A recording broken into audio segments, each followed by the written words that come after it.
Yeah, it was very engaging. We got to interact with the stalwarts of the industry, and a lot of discussions on some typical problems of the industry.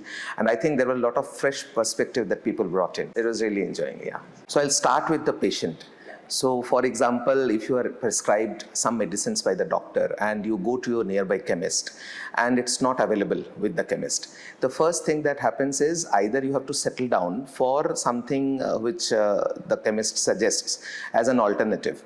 So it may not be as safe or as effective. That's the first thing. Second thing is you might be a brand aware person and you want to get that particular medicine that you wanted, and you have to roam around now. Maybe it's not even available in your area. You have to go to multiple shops to get your medicine that you wanted, and it brings a lot of inconvenience to that person. Yeah. So now to move on, there are impacts with the chemists as well. So in many cases, the customer will not accept an alternate medicine. If he does not accept, it's a direct sale of loss of sale for that chemist. The pharma companies, they are maintaining a lot of stocks, but the sale is not happening, so it's a loss of sale for them as well.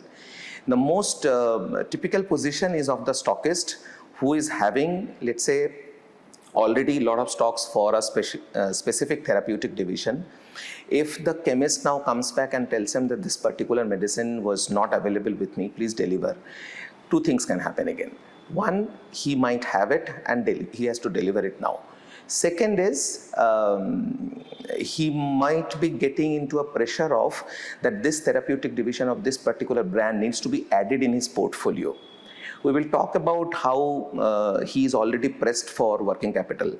So if a new drug has to be added, it might add to the pressure that he is already facing. So medicines are a highly regulated product. You cannot store them just like that. You need to have regulated environments, especially in the warehouses, as well as with the chemists, with the stockists, everywhere.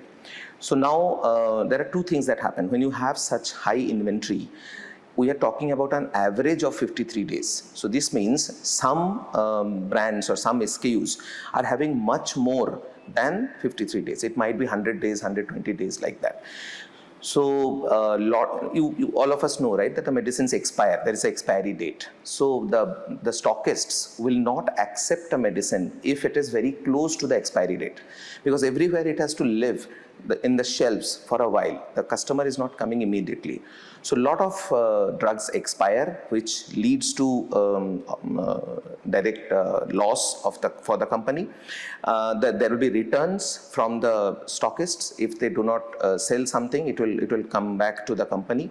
That they have to now destroy, which attracts further costs.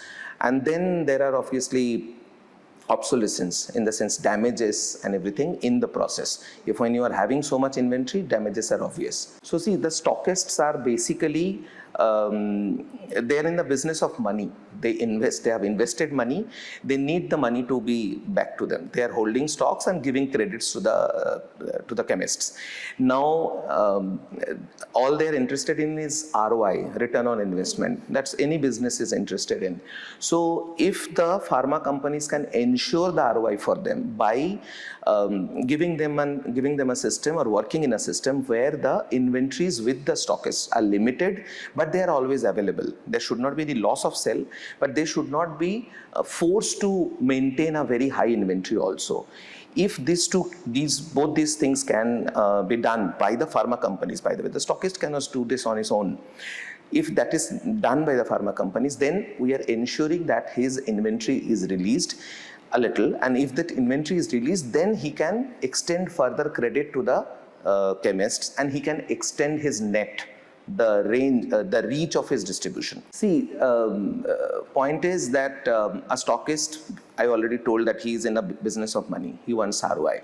So he would like to keep all the running brands, all the brands that are, very critical, so to say. Okay, people would love to sell those brands more, right?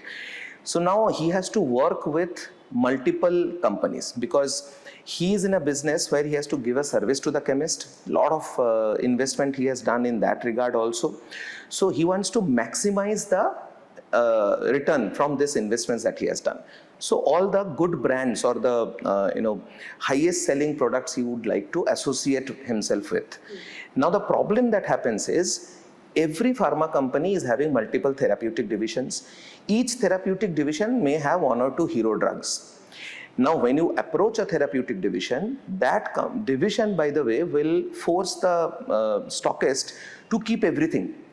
So now if you are working with one therapeutic division and forced to keep everything that they have, you have to limit yourself somewhere. You don't have infinite capital access with you. So with each company, you are working with very limited therapeutic divisions. You end up working with very limited therapeutic divisions. So you are working with multiple companies, but not with any company. You are covering the entire range. The article.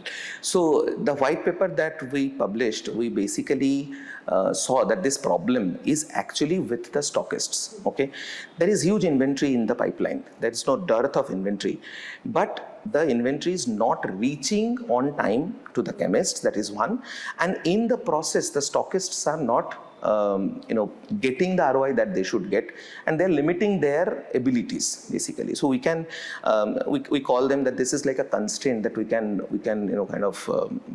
bring out more benefit from. Okay, so what we are suggesting are two things: that the pharma company should take some steps, like we discussed just now, that they should be able to maintain an inventory, okay, with an auto replenishment system with the stockists, in a way that the stockist is encouraged to work with all the therapeutic divisions of a pharma company, or maximize the number of therapeutic divisions that he is working with. What this will do is that stockist will be working, the company can really do some good work with the stockist so that he can increase his range and reach in the market. If these two things happen, then what will happen is your sale losses are plugged. You are not getting replaced by a sporadic drug from the local manufacturers or something, and then the overall inventory in the chain reduces. The losses that we talked about, like the expiry or the obsolescence, that will reduce. So overall, everyone benefits in the chain, from the pharma company to the stockist to the chemists. And obviously the patients are happy because they don't have to visit now multiple chemists to get their prescription covered.